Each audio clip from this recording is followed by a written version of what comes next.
Thanks for coming. Nice to see you all. So I'm a resident at the Jan van Eyck Academy in Maastricht. I'm in my last month. I'm actually moving back to Rotterdam next week. Excellent. And this was my first residency. So I've never been to a residency before, and I will talk about my experience there. And I will jump a little bit between the experience being at Jan van Eyck, how it influenced my work and about my work. I try not to go too deeply into specific works too much all the time to save time, but of course you can ask me about it afterwards. So I applied to go to the Jan van Eyck in April 2020 during the first Corona lockdown. And this was because during this time I had a lot of time to think about my practice, as I'm sure all of you had, which was also a bit of an existential ordeal. And there was something about my practice that had been bothering me for some time, but I hadn't really verbalized it or formulated it until I decided to go to the Jan van Eyck. The friction that I've been feeling about my practice, which is one of a graphic designer and a publisher, and I did a lot of publishing programs and shows and work about circulation and access to art. I decided to become a graphic designer when I was 19 because I thought it was a beautiful way to bring art to people outside of museum walls. I thought it crossed boundaries, and yeah, I never really felt that I belonged in like a sort of museum gallery context. So that's why I thought graphic design was a nice way to engage with art. This is the school I studied at, my bachelor's and my master's. It's Artes Arnhem from 2009 to 2013. And during this time, I was influenced by a lot of these writers, existentialists, phenomenologists, absurdists. That's them. And as an artist and a designer, I was influenced a lot by minimalist, conceptualist, modernist. That's them. And yeah, maybe you already noticed. So the friction for me, I think, was that I was always talking about or making work about access and distribution and access to art, but I never really addressed why I felt I don't have access to art. So like where that core sort of feeling came from. And thinking about my education, which was highly modernist, yeah, I kind of started to realize that I just have, yeah, I started to realize that, you know, like all my influences and my background is from a Western white canon. And, you know, maybe that's why I feel I don't belong within an art space, because I don't see myself in there, literally. So my application to the Jan van Eyck was to try to complicate this modernist education, this heritage, the way that I've been educated, with by taking inspiration from how I grew up, or where I grew up, which is in a restaurant of my parents, who are Chinese Malaysian immigrants, growing up queer, just everything that was in contrast to what I've actually been taught, and the visual language that I've been taught, the intellectual language that I've been taught. So that was my mission. And yeah, where to start? I don't know, you know, it's an artist residency. I've worked mostly in commission. So I went with one picture album of the restaurant. That's the only picture album that we have of the restaurant. These are my parents on opening day. And I decided that picture album would be part of my inspiration for the residency. Don't know how yet. I decided to read a lot, trying to re-educate myself in some way or refresh my reference material from all of that good philosophy stuff from my 20s, but then with a twist. And I took up Cantonese classes with a Cantonese artist because I was interested in learning how to read. I speak Cantonese fluently, but mostly from a domestic environment, so outside of the domestic it becomes a bit shoddy. And growing up in the Netherlands, there are a lot of Chinese signs in public space. that we, or I at least, can't read. So I thought maybe I can start there, you know, like if I can read that, get a little access to how Asian diaspora manifests in public space, could be important. Another thing I started doing was making self-portraits. I started doing that from December 2021. The residency started in September 2021. And that was just an idea to, well, the whole onset of my residency was to follow my intuition and follow my instinct rather than my rationale and an aim for a certain outcome. And because drawing is something that I used to do a lot and didn't do anymore since I became a designer, I thought I will draw every day. And it doesn't matter if I make anything or not, or if it's a good day or a bad day, but if I can make one drawing, it's satisfying and it's a meditation practice. So yeah, here are some images from those drawings. This practice became actually very important in my practice, quite pivotal, because it was just like, it was very empowering to look at myself every day with intention. Yeah, also in a way to, I don't know, find in myself a certain representation that I may be missing in the world outside of me. And then the Jan van Eyck is such a wonderful place. At least for me, we have an amazing group, and there's not a lot of structuring, but there are like these little things that you get to do that gives you some new social experiences, such as we have to make dinner or lunch, usually dinner, but during Corona it was lunch, for the rest of the participants once a week. So on Wednesdays we cook. I teamed up with Alvaro and Iduna, who were happy for me to take the lead for this lunch in December. I made with them a wonton noodle soup, which is a classical Chinese peasant dish. And with all of these little things, I'm constantly thinking like, okay, how can I honor, you know, where I am from, or honor my childhood palette, or these kind of things. But because like there are a lot of people made like a 3-course meal for the lunch or dinners, and 3 courses is not common for every cuisine. Like in Chinese culture, we don't have a lot of dessert. So I had to really like rack my brain for this you know, like dessert course. And I had to think of my aunt's agar-agar jellies that she made in these beautiful like molded forms. And I'd never made that before, but I thought to try it. I made these with the apples from the farmer that comes to the Jan van Eyck. So it was a coconut apple, biological apple, agar-agar, very strange. But it really inspired me, this dessert, because I just had never made it, and it was such a beautiful texture and material, and it just brought me back. So from there, I decided I might use it, maybe I can use it as material, maybe I can use it as sculpture, I don't know. I just wanted to try some things out. So I started to make these jelly works. Here's a Cantonese or a Chinese sign that I'm trying out. So I'm also like writing in the jellies. This is an 8, a lucky number in Chinese numerology. Lotus flower. It's also trying out these kind of different depictions, or yeah, sort of iconic diasporic associative images. This is a koi carp, and yeah, the koi carp is kind of a symbol for wealth and prosperity. So you see a tank of koi carps very often in a Chinese restaurant because they are hard to keep, they are hard to grow. So when you have big koi carps, it's like kind of like almost like a karma, you know, like that. It will come back to you, this care that you've put in.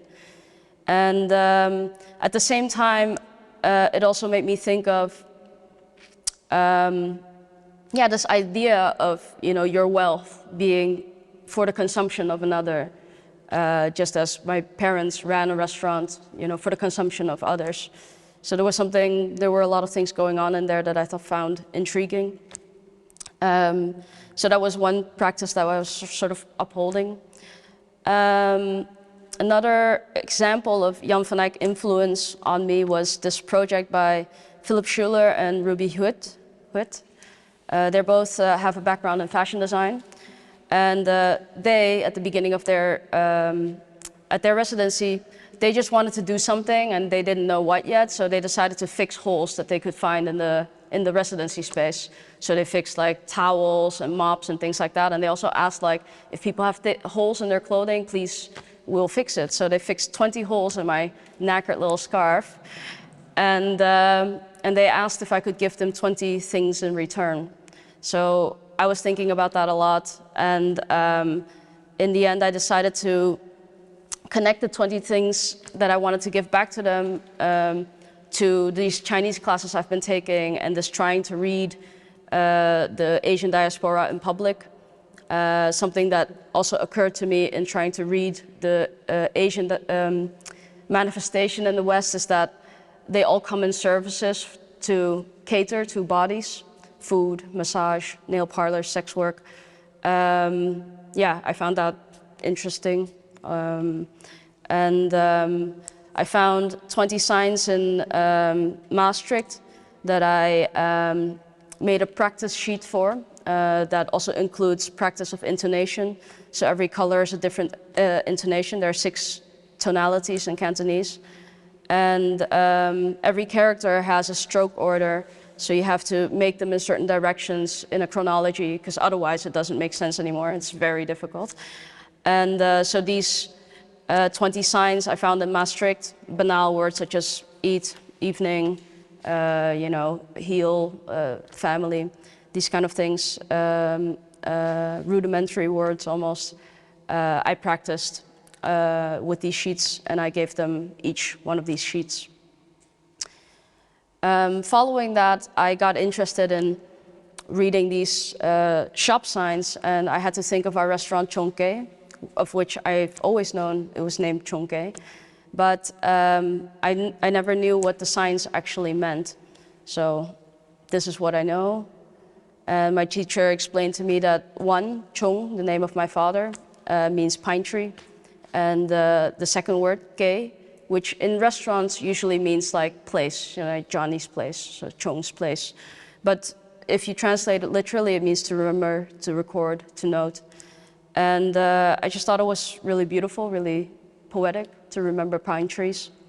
And I don't know, it made me curious about trying to use the characters as material more, also maybe in a way to teach myself the order of the characters and the anatomy of the character, because I feel very illiterate when I look at it, and I thought if I could treat it as sculpture, it might stick more, or I might embody the sense of it more.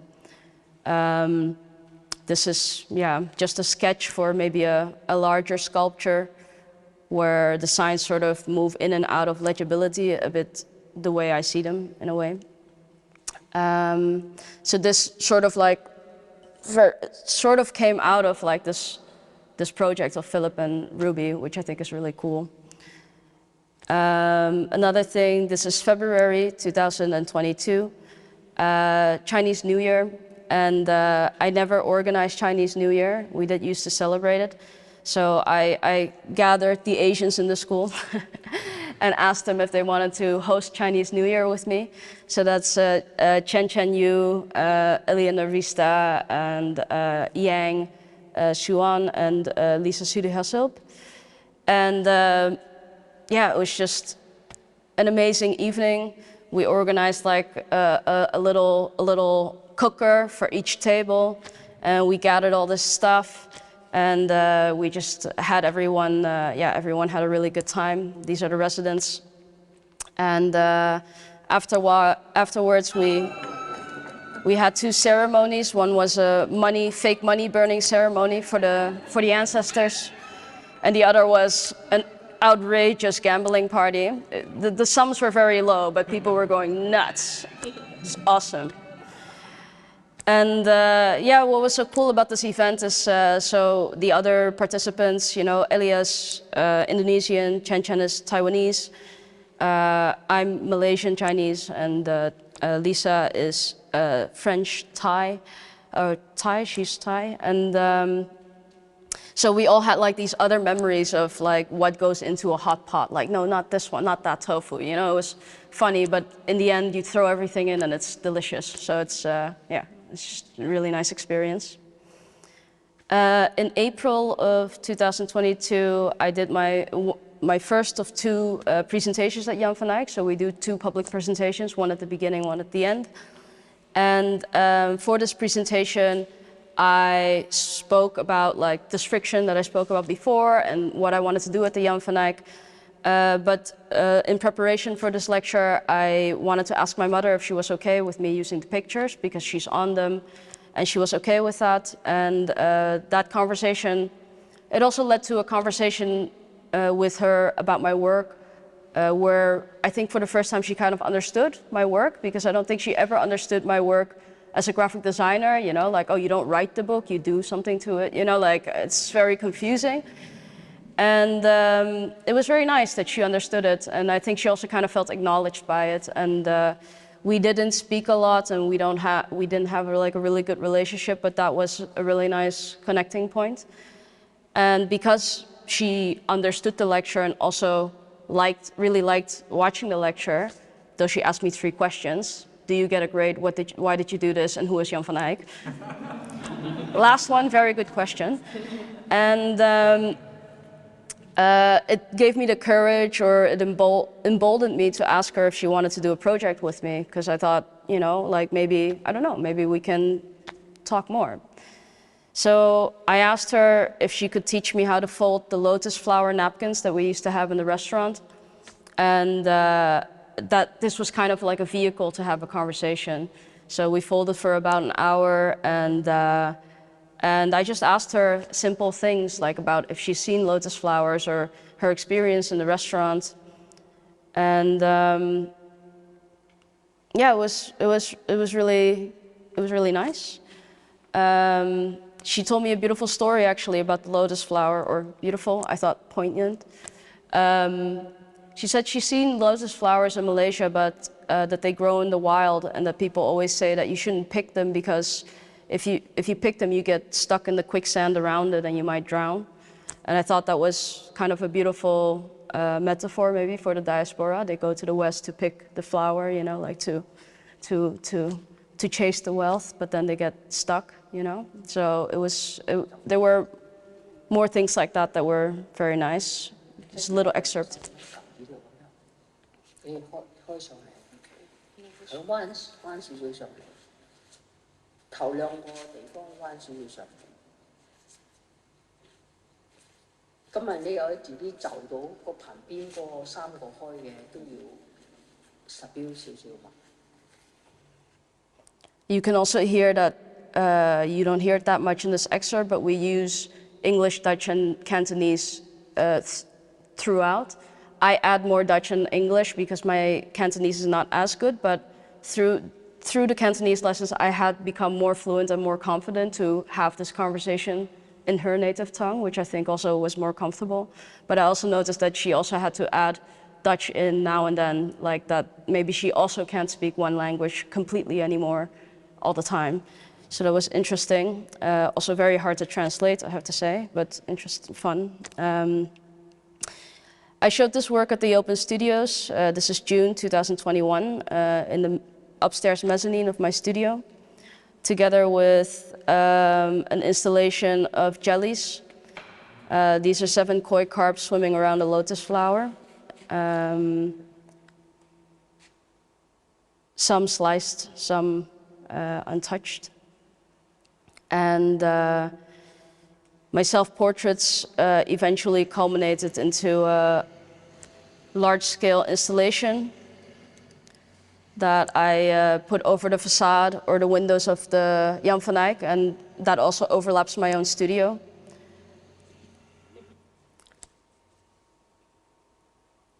I also made one installation in my own living room, And yeah, for me, I never meant for the self-portraits to become something to exhibit actually, but I blew them up once to A1, and that felt very powerful to have my face that large. It kind of shocked me a little bit. And then I thought to just make it huge and paste it over the building and sort of address this context of, like constantly being in ultra-Dutch buildings, which I grew up in Nijmegen, which has similar architecture to Maastricht. And now in my professional life, promoting, teaching at the Willem de Koning Academy, teaching at the Gerrit Rietveld Academy, going to the Jan van Eyck Academy, it's all very, I don't know, you know what I mean. And in between, I think we just made a really beautiful community at the Jan van Eyck. I've always felt super supported. I felt I could take risks. I felt I could be vulnerable. So I'm super thankful for that. But what I'm the most thankful of is glorious, amazing food all the time. Really great. So yeah, I want to end with that.